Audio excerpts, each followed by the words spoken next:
शिक्षा ही एक ऐसा गुण है जिसको कोई बांट नहीं सकता। खास तौर से जिस परिवार में महिलाएं शिक्षित होती हैं, उस परिवार की कई पीढ़ियां सुधर जाती हैं। जगह जगह महिलाओं की शिक्षा से जुड़े स्लोगन पढ़ी लिखी लड़की रोशनी घर की काफी समय से देखे जाते हैं।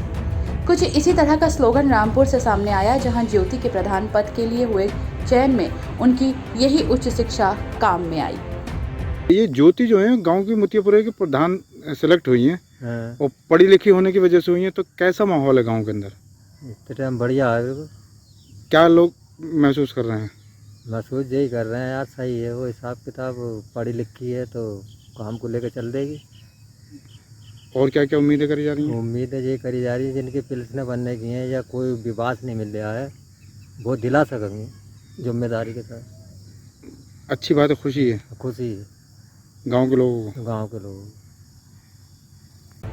दरअसल पूरा मामला जनपद रामपुर के विकासखंड चमरौआ अंतर्गत मुतियापुरा गांव से सामने आया, जहां किसी व्यक्ति ने चलते ग्राम प्रधान को 6 माह के लिए एडीएम कोर्ट के आदेश के अनुसार जिला बदर कर दिया। ऐसे में पंचायत के विकास कार्यों और अन्य व्यवस्थाओं को लेकर काफी दिक्कत आने लगी, जिस पर जिलाधिकारी रविंद्र कुमार मानदंड ने पंचायत राज अधिनियम का इस्तेमाल कर वैकल्पिक व्यवस्था के तौर पर और शैक्षिक योग्यता के आधार पर ग्राम पंचायत सदस्य ज्योति दिनेश को गांव के प्रधान के रूप में चयनित कर दिया। चयनित ग्राम प्रधान ज्योतिपाल एक पढ़ी लिखी महिला है और उन्होंने अंग्रेजी विषय पर स्नातक की डिग्री ली है।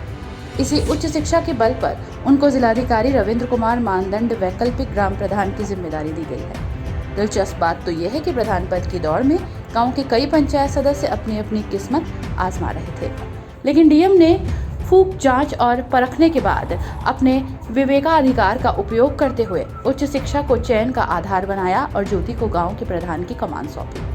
की तरफ से चयन किया गया क्योंकि वो पढ़ी लिखी हैं। तो मुतियापुरे में किस तरीके का से देखा जा रहा है उनके उसमें क्या क्या उम्मीद करते हैं गाँव के लोग? सब अच्छा बता रहे हैं। अच्छी बात है। हाँ, मतलब पढ़ी लिखी हैं इस वजह से हुआ तो?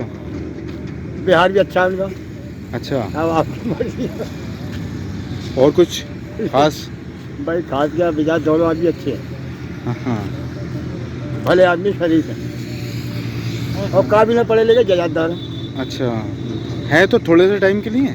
अब वो तो है ही मतलब साहब। वहीं ग्राम प्रधान बनने के बाद ज्योति के सामने तय समय सीमा यानी कि चंद महीनों में गांव का बेहतर ढंग से विकास कराना है, साथ ही पंचायत वासियों की समस्याओं का निराकरण भी कराना है।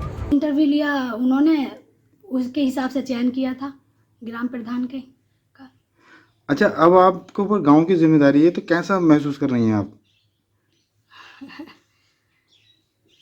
वो तो हर किसी को थोड़ा सा अपने आप पर गर्व तो होता ही है, जब ग्राम प्रधान बनेंगे तो कोई अच्छी सी जिम्मेदारी आती है तो हर किसी को अपने आप पर गर्व होता है कि हाँ हमारी पढ़ाई भी काम आई, हमें इस लायक चुना गया कि हम गांव का कुछ विकास कर सकें। तो अब कोई एजेंडा, कोई खास जो है मतलब किस तरीके से विकास करने का इरादा है? अब परेशानी तो खैर काफ़ी है गांव में भी। एक तो सबसे पहले तो सड़क की व्यवस्था ठीक नहीं है गांव में, आपने भी देखी होगी आते हुए, उसको लेकर सोचेंगे। और काफ़ी सारे हैं वैसे तो परेशानियां, तो बच्चों की शिक्षा के लिए स्कूल में उन्हें देखेंगे, ठीक करवाएंगे। डीएम जी हमारा साथ देंगे और आगे को जो अधिकारी हैं उनका सपोर्ट मिलेगा, गांव का सपोर्ट मिलेगा तो अच्छे से काम कर सकें। और कुछ खास संदेश? और क्या, और कुछ ना बस। इसी क्रम में जिला पंचायत राज अधिकारी डॉक्टर दुर्गा प्रसाद तिवारी के मुताबिक किसी कारणवश चमरौआ विकासखंड क्षेत्र के ग्राम मुतियापुरा के प्रधान को अपर जिलाधिकारी द्वारा 6 माह के लिए जिला बदर कर दिया गया है। ऐसे में विकास कार्य एवं सरकार की अन्य योजनाएं प्रभावित न हो, इसी के मद्देनजर जिलाधिकारी द्वारा वैकल्पिक व्यवस्था के तौर पर पंचायत राज अधिनियम के तहत ज्योति का प्रधान पद के लिए चयन किया गया है। विकासखंड चमरौआ के ग्राम पंचायत मुतियापुरा के ग्राम प्रधान किसी कारणवश जिला बदर हो गए।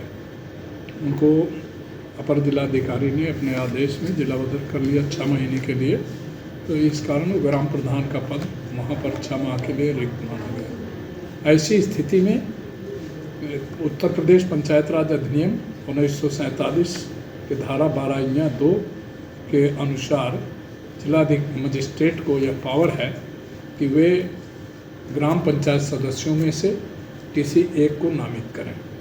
हमारे जिलाधिकारी महोदय रामपुर के द्वारा अपने कार्यालय में इन सारे सदस्यों को बुलाया गया और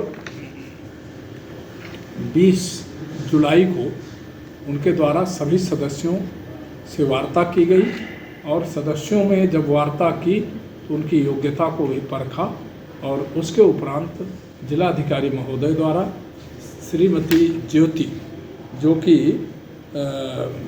MA पोस्ट ग्रेजुएट हैं और पिछड़ा वर्ग की हैं, यद्यपि वह ग्राम प्रधान की सीट अनारक्षित थी तो अनारक्षित में किसी भी व्यक्ति को नामित किया जा सकता था। तो जिलाधिकारी महोदय के द्वारा सारे सदस्यों से वार्ता के उपरांत अपने विवेक के अनुसार श्रीमती ज्योति पत्नी दिनेश को नामित किया गया ग्राम प्रधान के कार्यों के संपादन के लिए। तो सर ये माना जा सकता है कि कहीं ना कहीं उनकी जो पढ़ाई लिखाई थी, उच्च शिक्षा ये काम में आई? ये बिल्कुल कहा जा सकता है, क्योंकि जितने मेंबर्स थे उसमें सबसे अधिक योग्यताधारी और क्वालिफाइड ये महिला थी, इस नाते भी उसको प्रेफरेंस मिला। लेकिन सारे सदस्यों से वार्ता की गई, जिसको कर्मठ समझा गया उसे किया गया। ये जिलाधिकारी महोदय का अपना विवेकाधिकार भी है कि वे जिससे चाहें, जिसको योग्य समझें उसे नामित करें। उनके द्वारा वार्ता में सारे सदस्यों से चर्चा में यह सदस्य उन्हें उपयुक्त लगी, उन्होंने इसको नामित किया। गौरतलब है कि ज्योति अन्य सदस्यों के मुकाबले अधिक पढ़ी लिखी है और इसी आधार पर डीएम द्वारा अपने विवेकाधिकार का प्रयोग किया गया है और ज्योति को प्रधान पद के लिए चयनित किया गया है।